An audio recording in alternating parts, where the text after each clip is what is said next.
I'm Sophia. I'm 30 years old and I stay at home, taking care of the house.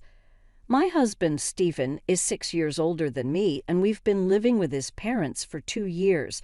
Stephen's parents, Robert and Gianna, are both in their 60s, and they're healthy and full of energy. Gianna, Stephen's mom, really likes going out and having fun. Since I moved in, I've noticed she hardly ever does any chores around the house. Even though she doesn't work outside the home, she doesn't do much inside either. She used to be a stay-at-home mom, but now she leaves most of the housework to me. Sometimes she'll tell me to go have fun while she stays home, but then she'll complain if things aren't done when she comes back. I've been dealing with this situation, trying my best to not get too frustrated. Whenever I try to explain to my mother-in-law that I might not finish everything before she leaves, she brushes it off. She says it's normal to do a lot of chores and criticizes my generation for not being able to handle it, wishing I could be more like her. It's not just the remarks that bother me. Gianna constantly praises Stephen, especially because he works for a big company, which she's proud of. She often says things like, "Oki works so hard, but his wife isn't doing well." It's like her favorite phrase, and Stephen doesn't defend me. During dinner, Gianna starts complaining about me, and Stephen just responds with a simple, "Oh, really?" showing little interest. When I first met Stephen, I thought he was mature because he was older, but things have changed. It feels like he sees me only as a maid. Even when I'm working late into the night, he doesn't say anything to me. Instead, he tosses laundry at me, aiming for my face, and says, "Here, do this too." I regret marrying someone like him. Since we got married, he's changed a lot. On our first anniversary, he bought a cake, but then threw a pie in my face and laughed.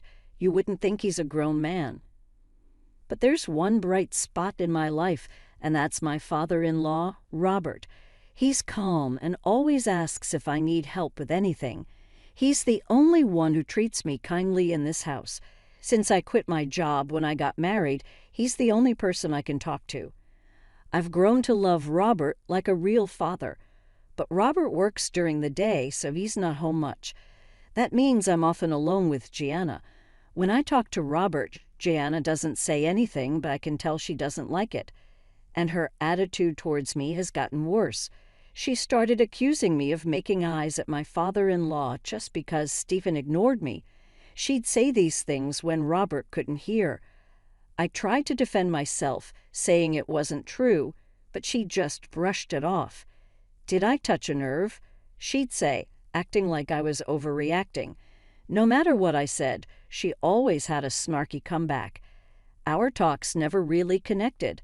I talked to Stephen about it, hoping he'd understand it was just Gianna's imagination, but he just laughed it off. "So now you're into older men too," he joked. It was clear nothing would change. I didn't expect him to help with chores or stop Gianna's teasing, but I never thought he'd say something like that. It was a big shock. I started feeling like I didn't belong in that house. One summer day, Gianna mentioned planning a family trip for Stephen's summer break. At first, I thought it was just her usual desire to go out, but then she surprised me by asking if I wanted to come along. I didn't expect to be invited. I thought they would go without me. When I hesitated, Gianna seemed suspicious and asked if I didn't want to go. I felt uneasy about her sudden invitation. What did she want by including me? I was unsure, but I didn't know how she would react if I said no. That night, Stephen asked me again if I was going on the trip. I replied that I was invited. His response was unexpected. He burst out laughing. "What's so funny?" I asked, feeling uneasy. He just brushed it off, saying it was nothing. On the day of the trip, we set off with Stephen driving. Robert couldn't join us right away due to work, so it was just the three of us in the car, Stephen driving, Gianna in the passenger seat, and me in the back. I couldn't see their faces clearly, which made me even more anxious.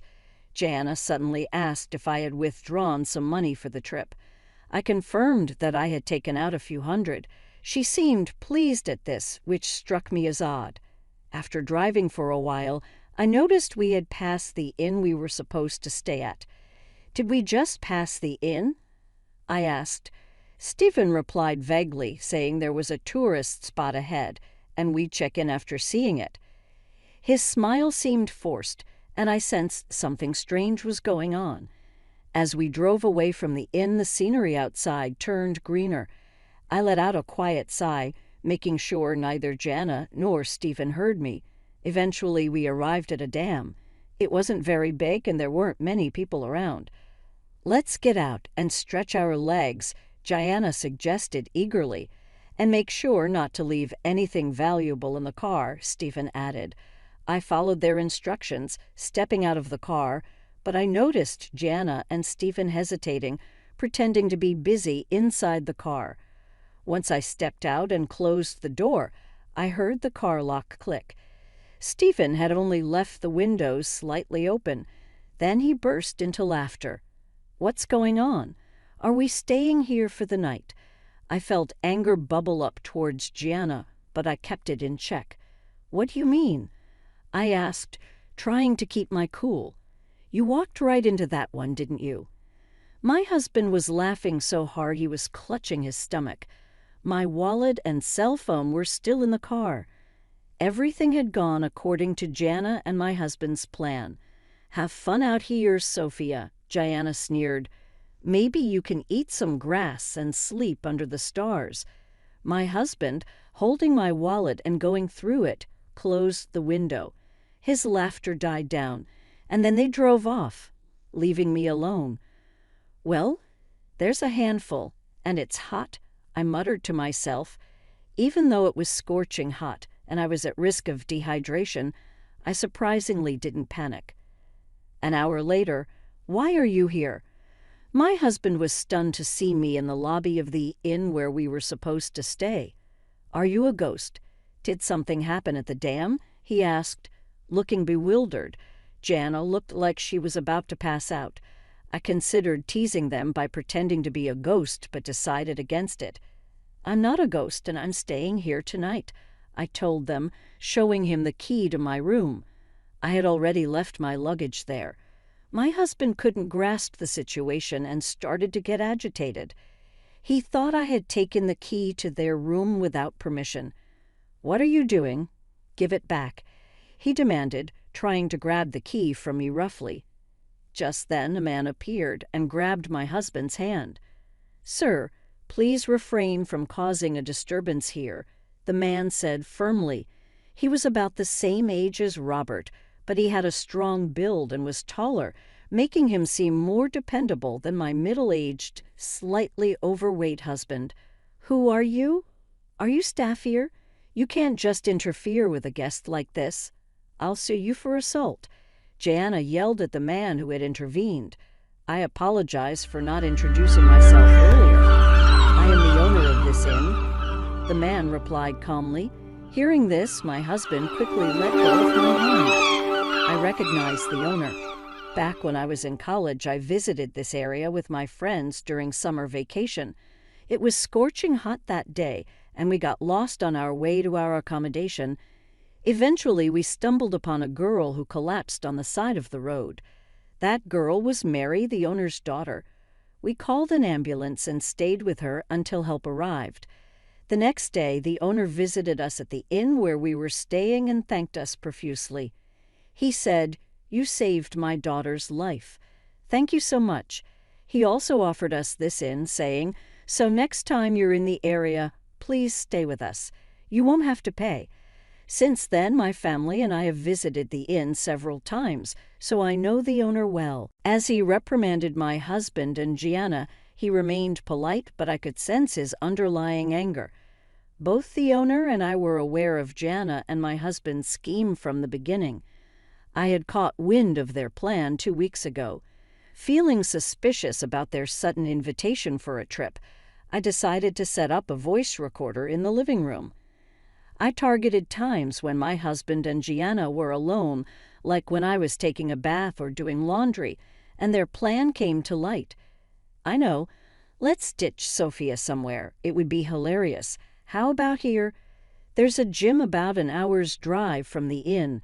When I heard their conversation, I was shocked.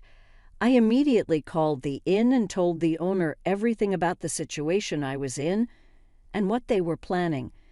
The owner was furious. He had once experienced his daughter collapsing in the heat, so he was even more upset knowing the situation beforehand.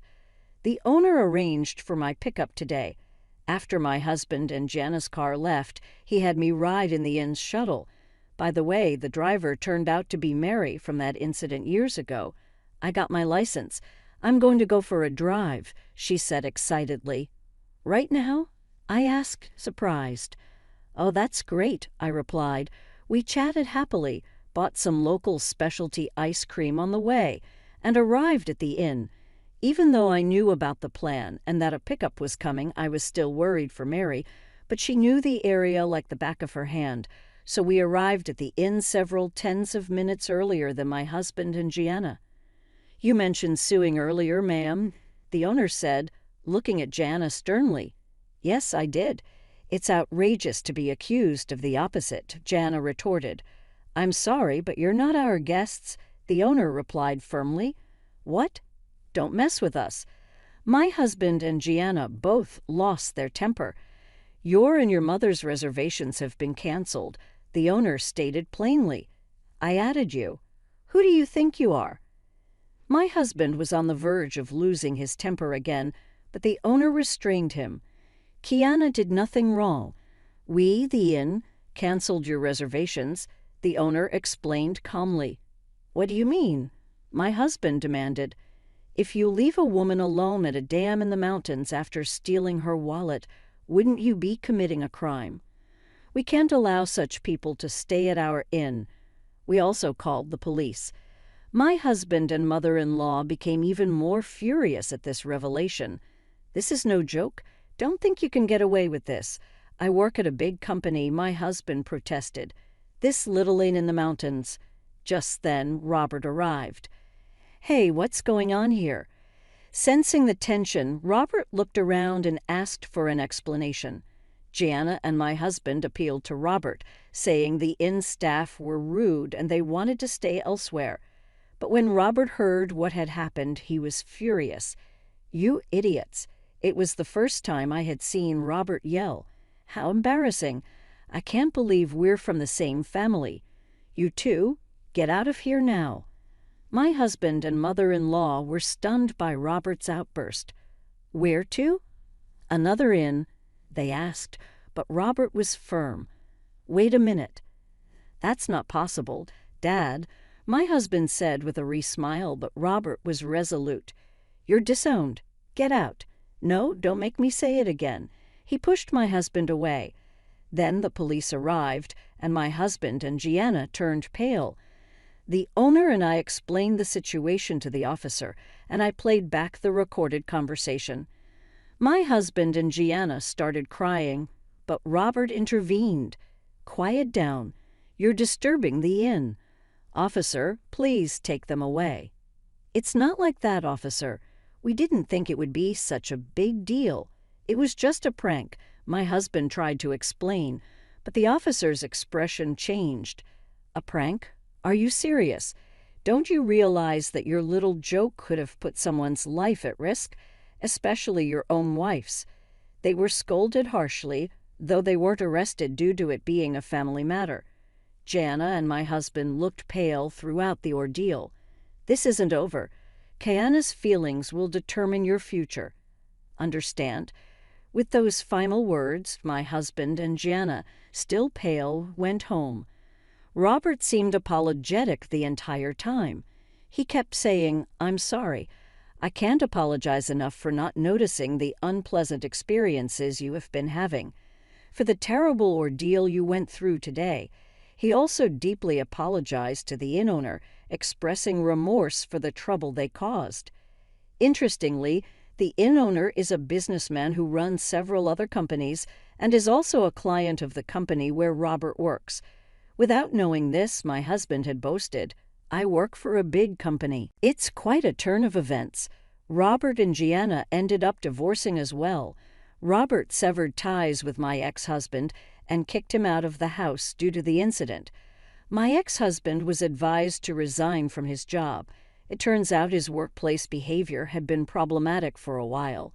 Just as he treated me poorly, he had been harsh to his colleagues and engineers, and the HR department was already considering taking action against him.